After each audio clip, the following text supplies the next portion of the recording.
Video opens with intense, fast-paced shots of recruits doing drills, shouting, looking exhausted but determined.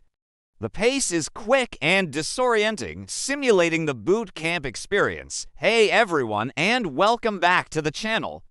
Picture this. It's 4 a.m. Absolute darkness. Suddenly, chaos erupts.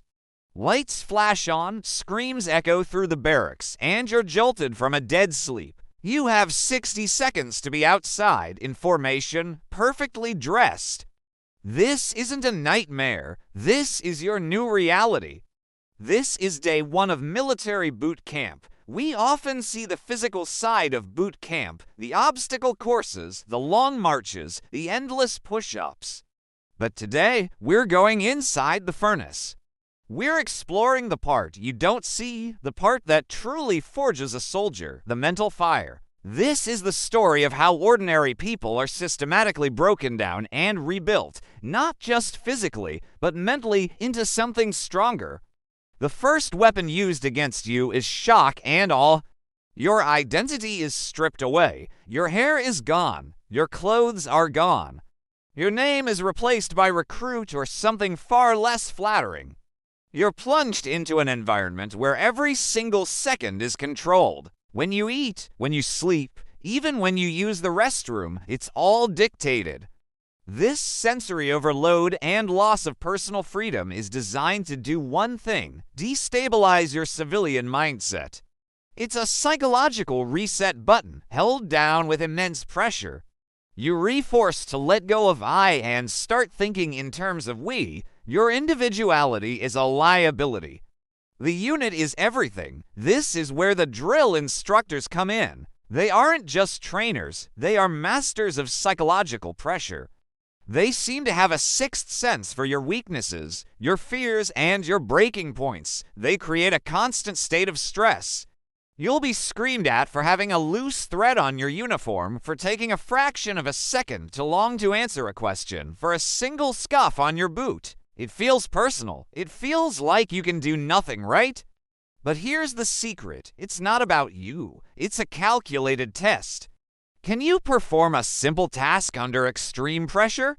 Can you maintain your composure when your world is imploding? They're not just teaching you how to make a bed. They're teaching you how to function in the chaos of a combat zone. The yelling isn't the lesson. Your reaction to the yelling is. One of the most powerful mental tools they use is sleep deprivation. Getting only 3 or 4 hours of sleep a night, often interrupted, does more than just make you tired. It erodes your cognitive function, heightens emotional responses, and weakens your resolve. Small problems feel monumental. Doubt creeps in like a fog. You start questioning everything. Why am I here? Can I do this? Am I strong enough? This is the point where many people want to quit. It's the mental rock bottom. The drill instructors know this. They are waiting for it.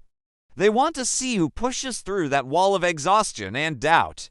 It's a filter, because on a real-world mission, exhaustion isn't an excuse. You have to be able to rely on the person next to you, even when they're running on empty. And this is where the transformation begins. Amidst all this pressure and exhaustion, something incredible happens. You start to adapt. You learn the system. You and the recruits around you, who were total strangers just weeks ago, start to function as a single organism.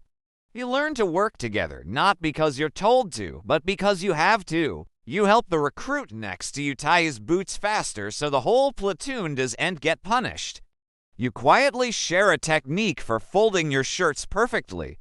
You offer a word of encouragement when you see someone struggling, because you were struggling just yesterday. This is the birth of camaraderie. It's a bond forged in shared hardship, a bond that civilians can rarely understand. It's the most powerful psychological tool of all, and it's one you build yourselves. You also discover a mental resilience you never knew you had. You start to see the drill instructors yelling not as a personal attack, but as a test. You learn to compartmentalize. You focus on the immediate task, one push-up at a time, one step at a time, one day at a time.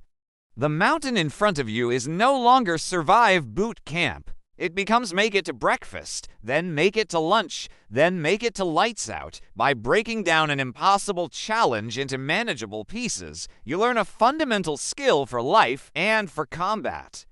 You realize that your mind will quit 1,000 times before your body actually does.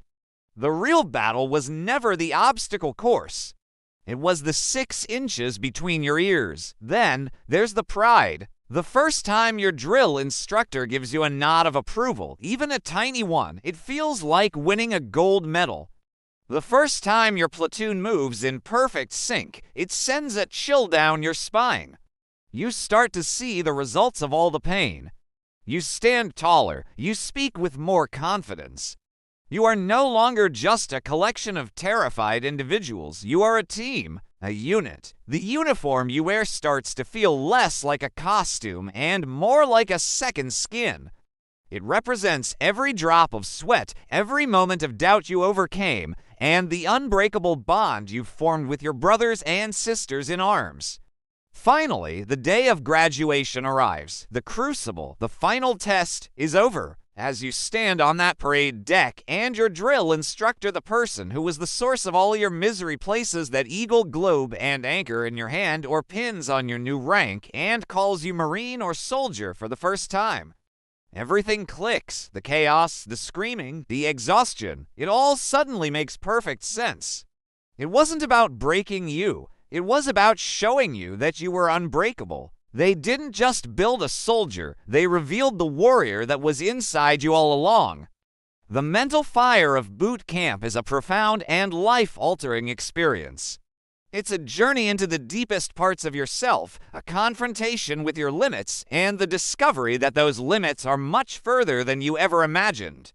It's a process that creates a mindset of discipline, resilience, and brotherhood that lasts a lifetime. Thank you so much for watching. If this story resonated with you, or if you've been through a similar crucible in your own life, share your experience in the comments below. I'd love to hear from you, and if you enjoyed this deep dive, don't forget to hit that like button, subscribe, and ring the bell so you don't miss our next video. Until next time, stay strong.